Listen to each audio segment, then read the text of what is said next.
Peter and the Starcatchers. Chapter 13. Chapter 13, The Ladies. In the darkness, just before dawn, Leonard Astor paced back and forth on the stern of the Wasp, his long legs carrying his lanky frame across the beam in just a few strides each way. Again and again he looked into the water. Again and again he saw nothing. Where are you? Finally, impatience overcame him. After checking around for observers, he leaned over the rail and made a series of inhuman noises. Almost instantly, he saw the glistening silver back of a porpoise break the ship's wake. It rose on its tail, quickly joined by the other four, facing in different directions as if keeping watch. "Hello," said Am. "Hello," said Astor, anxious to hear news but observing porpoise protocol. "Am talk Molly," said Am. "What Molly say?" said Astor, leaning forward eagerly. Do you remember that this is her dad on the other ship? "Molly say 3 things," said Am. "What things?" "Molly teeth green." "Molly teeth green?" Yes. Astor contemplated that for a moment and decided the problem was likely Molly's limited command of porpoise. "What more Molly say?" he asked. "Bad man hunt father's ship," said Am. Astor felt a chill. "Again," he said, and the response was the same. "Bad man hunt father's ship." Bad man. Astor figured he knew who that would be. He thought for a moment, then squeaked a question to the porpoise. "See bad man's ship?" The answer was immediate. "Yes." "Where?" "Chittering among the dolphins, then." "Near." Dang. Astor thought furiously. He needed to see the captain. He started to go, then remembered that Am had said there were 3 messages. What more Molly say? Am hesitated, as if struggling with something, then finally said, "On Molly's ship." "What?" said Astor, puzzled. "On Molly's ship," repeated Am. "What on Molly's ship?" said Astor.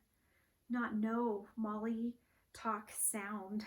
Am made a noise that sounded like an attempt at a human voice, but porpoises were ill-suited for this task, and Astor couldn't make it out. "Again," he said, leaning forward, desperate to understand. "Who goes there?" A sailor's voice behind Astor. "Dang." "Go," said Astor to the porpoises. "Go." The porpoises turned and in an instant were gone. What was on Molly's ship? "I said, who goes there?" The sailor was right behind Astor, who turned from the rail to face him.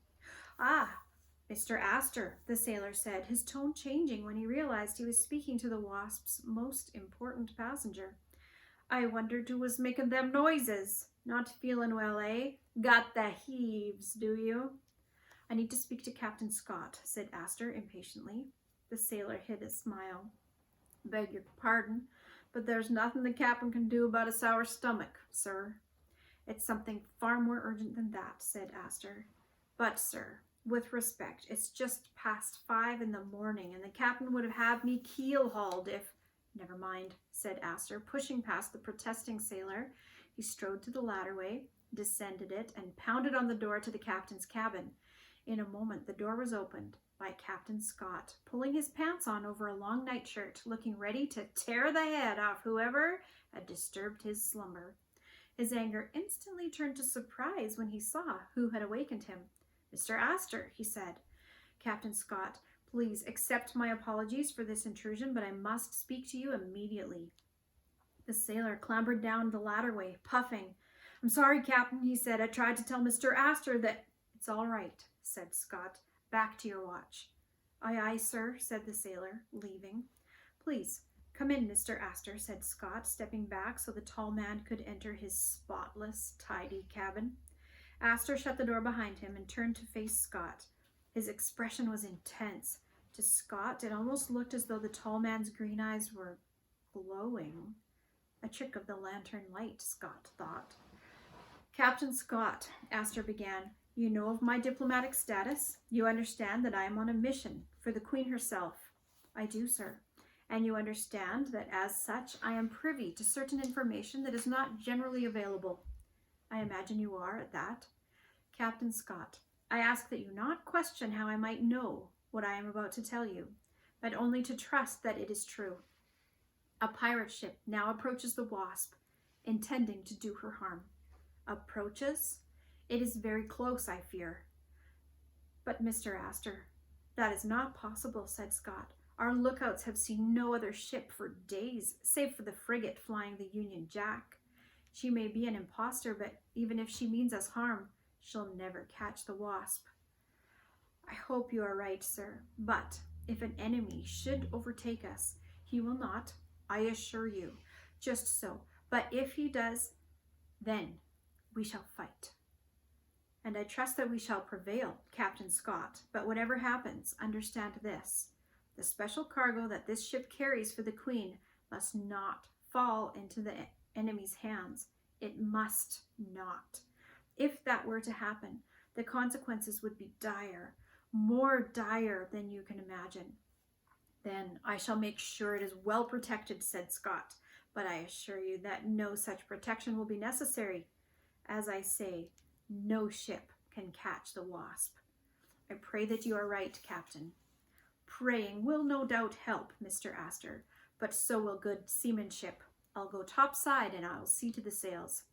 Thank you, Captain. The two men climbed the ladderway, Captain Scott wondering if his distinguished passenger had lost his mind. How would he get information out here in the middle of the ocean?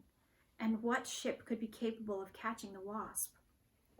His answer came as soon as they reached the deck, which was washed in blood-red light of the dawn sun creeping over the horizon. The Wasp's first mate, a burly man named Romilly, came running up, breathless. Captain, sir, I was just coming to get you. We just seen it, sir, just now. Seen what? A ship, sir, closing on us fast. And it's flying. But that's impossible, said Scott. How can... And then he saw it. Less than a mile astern was the frigate, but now she was moving faster than the Wasp, and faster than any man aboard had ever seen a ship move. Even at this distance, they could see the two white waves of wake surging aside as the prow blasted through the water. What in the world? Said Scott, almost whispering. What kind of... It's flying the skull and bones, said Romilly, fear creeping into his voice. It's pirates, sir. The word was picked up by other crewmen, and shouts of pirates rang out around the ship. Captain Scott, usually unflappable, stood staring, that apparition bearing down on his ship. What kind of... What? Words failed him. He had never seen such a thing in all his years at sea, for the attacking ship carried no sails, at least none of the ordinary kind. Instead of sheets of white canvas, the sky above the pirate ship was filled with an enormous black brassiere, an undergarment of fantastic size, as if made for a giant woman. The twin mountains of fabric, funnel-shaped, pointed and bulging ahead of the breeze. What is that? Scott gasped. That, said Leonard Astor, is Black Stash. The crew heard that too, and the murmur went quickly around the deck. Black Stash. He's here for the Queen's cargo, said Astor. I don't know how he knows, but he knows. That's what he's after. Well, said Scott grimly, he won't get it without a fight.